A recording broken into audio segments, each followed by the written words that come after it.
So I have to finish. I didn't do a very good job on the first video, but week 6 is still going on. I wanted to cover 3 games. One of them was Minnesota versus USC. I actually didn't realize they were playing until like the third quarter or the start of the fourth quarter. No, I didn't realize they were playing until there were 56 seconds left on the clock, and they were trying to figure out whether or not Minnesota got a TD the first time. They said no. Then Minnesota went for it again on 4th and 1 or whatever, and they got it over the line. So that's good. Minnesota won that game 24-17. Biggest win for them in a while, actually, I'd say. Probably since they weren't like quasi undefeated in like PJ Fleck's second or first year, one of the two. So that's good for them. I don't know what that means for Lincoln Riley or his USC offense or whatever. I feel like USC already lost a game too, and I can't remember who they lost to. Either way, it doesn't matter. The next game, Florida is going to beat UCF 24-13. Good score. They actually came out with some actual purpose, which was great, because it was like, how are you going to actually, what's your problem? I don't know what's going on for the last 4 weeks of football, but seemingly they found players who want to play, and I'm assuming it's all the players who want to play. They actually started using Tank Hawkins, who apparently is like one of the fastest players on the team.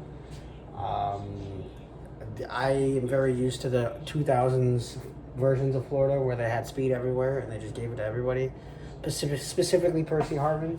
So yeah, Tennessee is winning against Arkansas by 1 point currently. It's like 14-13. I kind of hope Arkansas wins, but I kind of hope Tennessee wins. I don't really care who wins. I'd love Arkansas to win just for Sam Pittman and that team. Because next week, Florida goes in there, not into Arkansas, but into Neyland Stadium, and they got to play the game of their life, essentially, again. I think every game that they have to play from now on is kind of the game of their life, because I don't think they get any other cupcakes until, I don't even know. I don't even know who they play next after Tennessee, but it doesn't matter. I think it's LSU after Tennessee, so that's going to be weird.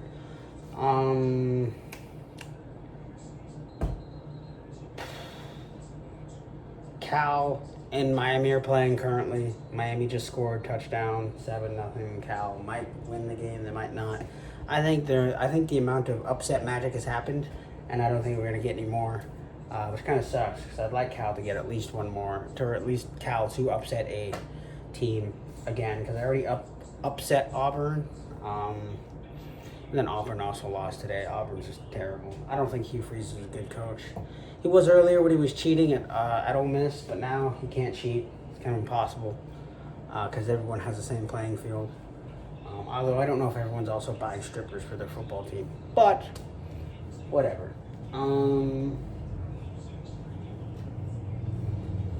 So, Florida currently is going to end their losing streak at home, so that's fantastic.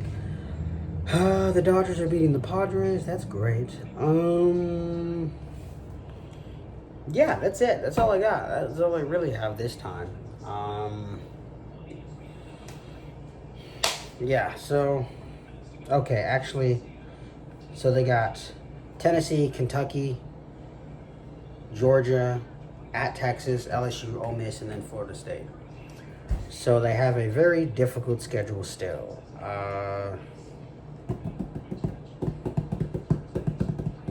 The only positive about all of this is they could definitely, if they come out with the same energy, they can definitely win the rest of their home games.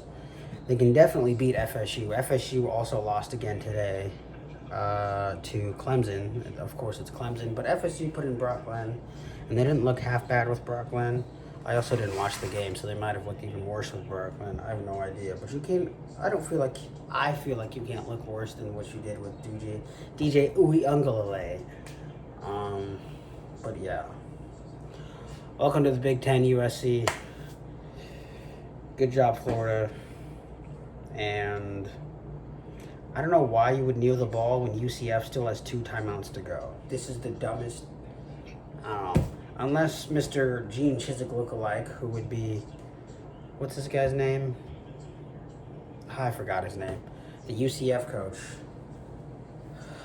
Oh God, I actually should know his name.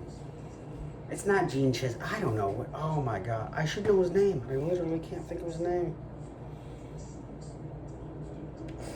I forgot.